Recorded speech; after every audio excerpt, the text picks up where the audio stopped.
दोस्तों, बिहार की राजधानी पटना में 11 मई 1983 को देश के दो बड़े अखबार आज और प्रदीप के फ्रंट पेज पर एक खबर छपती है। एक ऐसी खबर जिसके बाद चारों ओर कोहराम मच गया।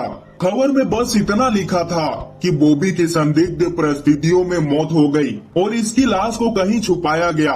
हालांकि इस खबर की कहीं और कोई जानकारी नहीं थी, न ही इसे लेकर कहीं कोई एफआईआर दर्ज कराई गई। लेकिन इसके बाद भी इस खबर से पूरे बिहार में सनसनी फैल गई। एक ऐसी सनसनी जिसने कई नेताओं की कुर्सियों को हिलाकर रख दिया। यहाँ तक कि एक नेता ने यह कह दिया कि अगर बॉबी सेक्स स्कैंडल को हम रफा दफा नहीं करवाते तो बिहार और देश का लोकतंत्र खतरे में पड़ जाता। आखिर ऐसा क्या हुआ था जिसे लेकर एक नेता ने इतना बड़ा बयान दे दिया? क्या था जिसने बिहार की सियासत को इस तरह से हिलाकर रख दिया था? और आखिर कौन थी बॉबी जिसके मरने की कोई खबर न होते हुए भी देश के दो बड़े अखबार इतना बड़ा रिस्क लेते हुए फ्रंट पेज पर उसकी खबर छाप दी? तो दोस्तों, चलिए जानते हैं आखिर क्या है पूरी कहानी बिहार के सबसे बड़े सेक्स स्कैंडल की, जिसके कारण बिहार से लेकर पूरे देश की लोकतंत्र खतरे में आ गया। तो दोस्तों, वीडियो में आगे बढ़ने से पहले वीडियो को लाइक और चैनल को सब्सक्राइब करके बेल आइकन को ऑल जरूर करिएगा। दोस्तों, बॉबी बिहार विधान परिषद की सभापति और कांग्रेस नेता राजेश्वरी सरोज दास की गोद ली गई बेटी थी, जिसका असली नाम श्वेता निशा त्रिवेदी था।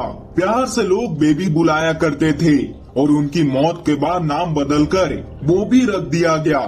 सभापति की बेटी होने के कारण ही शायद बॉबी को 1978 में विधानसभा सचिवालय में टेलीफोन ऑपरेटर की नौकरी मिल गई और बाद में वह टाइपिस्ट हो गई। देखने में बॉबी इतनी खूबसूरत थी कि जो भी उन्हें देखता कुछ समय के लिए अपनी नजरें उनसे हटा नहीं पाता। कहा जाता है कि इसी वजह से कई राजनेता उनसे दोस्ती रखते थे। लेकिन उनकी शादी हो चुकी थी। पहली शादी ज्यादा दिनों तक चली नहीं और दूसरी शादी से दो बच्चे थे। उस समय बिहार में कांग्रेस की सरकार थी और मुख्यमंत्री डॉक्टर जगन्नाथ मिश्रा हुआ करते थे। वहीं बिहार में एसएसपी किशोर कुणाल हुआ करते थे। किशोर कुणाल के बारे में कहा जाता है कि वह बहुत तेज तर्रार और अपने काम के प्रति ईमानदार और किसी के दबाव में न आने वाले व्यक्ति थे। उस समय उन्हें बिहार का एसएसपी बने कुछ ही समय हुआ था। अब इसे इत्तेफाक कहिए या उन नेताओं की बदकिस्मत कि बॉबी की मौत की खबर एसएसपी किशोर कुणाल को मिल जाता है। खबर सुनते ही किशोर कुणाल ठान लेते हैं कि वह इस केस की छानबीन करेंगे। बिना देरी किए उन्होंने केस की छानबीन शुरू कर दिया। शुरुआती पूछताछ में बॉबी की मां यानी राजेश्वरी सरोज दास से पता चलता है कि बॉबी की मौत 18 मई 1983 की सुबह को हुआ। जब मौत की वजह में पूछा गया तब एक ऐसा खुलासा हुआ जिससे यह केस और उलझ गया। दरअसल किशोर कुणाल के सामने बॉबी के पोस्टमार्टम की दो रिपोर्ट पेश की जाती है और कमाल की बात यह थी कि दोनों ही रिपोर्टों में मौत के दो अलग अलग कारणों का जिक्र किया गया। पहली रिपोर्ट में मौत की वजह ज्यादा खून बहना बताया गया। दूसरी रिपोर्ट कहती है कि बॉबी की मौत हार्ट अटैक की वजह से हुई। लेकिन एसएसपी किशोर कुणाल ने बॉबी के लाश को कब्रिस्तान से वापस निकाला और उसके बाद एक बार फिर पोस्टमार्टम के लिए भेज दिया गया। इस बार मौत का कारण सुनकर सभी के होश उड़ गए, क्योंकि न ही तो बॉबी का मौत ज्यादा खून बहने के कारण हुआ था और न ही हार्ट अटैक की वजह से, बल्कि उनकी मृत्यु जहर की वजह से हुआ था। रिपोर्ट आने के बाद किशोर कुणाल ने अपनी कार्रवाई को और तेज कर दिया। किशोर अपनी टीम के साथ बॉबी के सरकारी बंगले पहुंचती है।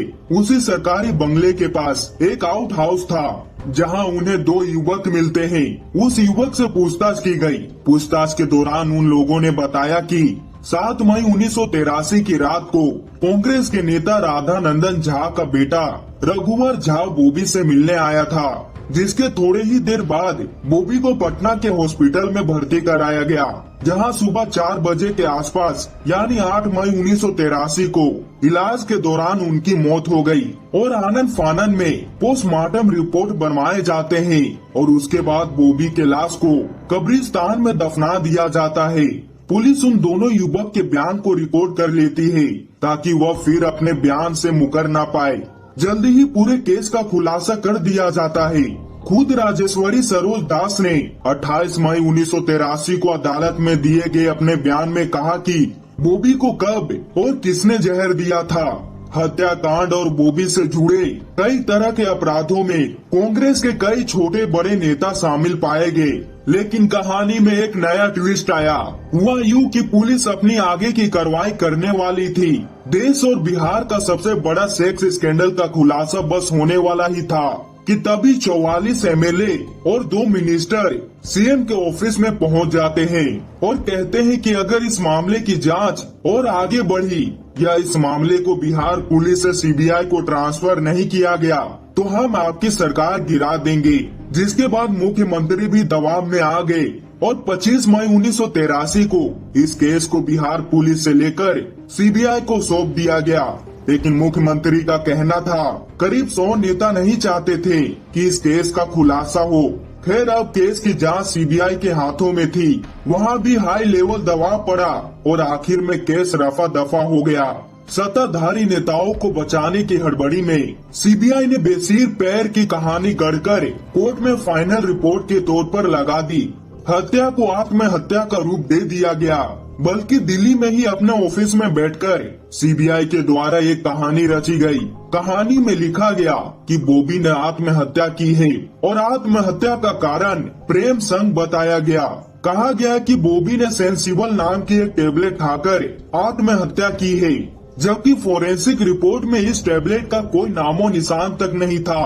कहा गया कि बॉबी एक लड़के से प्यार करती थी और उससे शादी करना चाहती थी। जब लड़के ने शादी से मना कर दिया तो बॉबी ने आत्महत्या का कदम उठाया और इतना ही नहीं बल्कि एक सुसाइड नोट भी तैयार किया गया, जिसका सबसे पहले कहीं कोई जिक्र नहीं था और सब रिपोर्ट तैयार करके कोर्ट में पेश की जाती है और कोर्ट भी इसे मंजूर कर लेता है और इस तरह इस केस को यहीं बंद कर दिया गया। आज तक बॉबी की मौत का कारण का पता नहीं चल पाया।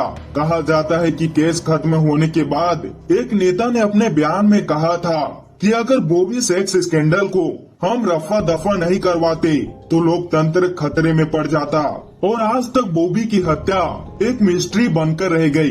तो दोस्तों ये थी बिहार के सबसे बड़े स्कैंडल की कहानी।